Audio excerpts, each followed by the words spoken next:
4 tipy, ako jazdiť na kolobežke.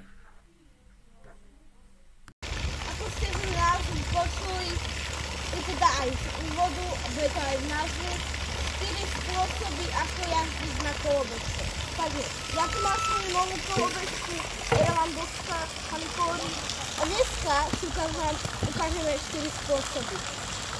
Číslo 1.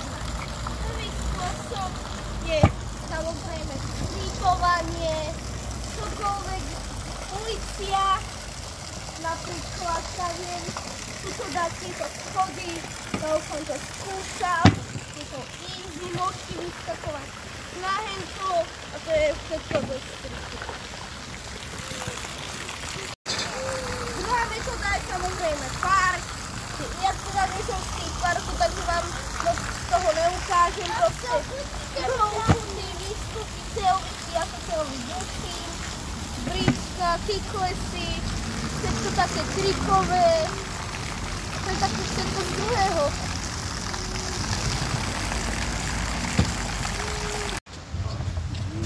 No, to bola malá prestávka, už som zase naspäť tu.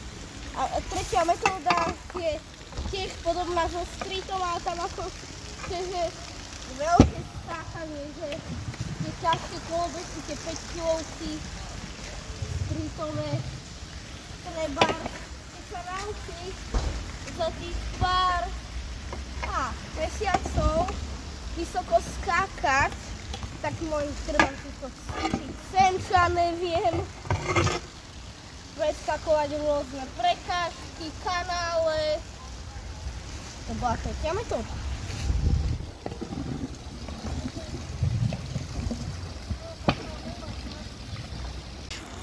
Metóda štvrtá, ako na ukončíme dnešné moje prvé video, je dropová. Že napríklad ty nemusíš vedieť skákať, ale treba ešte vláko vyležiť na toto a spravíš toto. Môžeš to aj z veľkých diálok, treba teda výskok, treba noci, ale toto neviem, jak sa tam dostanem. Takto, ja som asi dostal. Takto to treba zdropnúť. Môžem dorapať.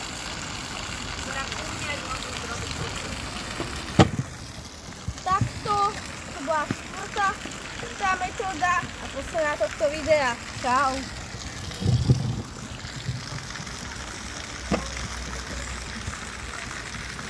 Moc sorry ľudia za to, že som si tie posledné 2 vymyslel, ale vážne som nemal nápady, takže toto bolo všetko. Čau, čau.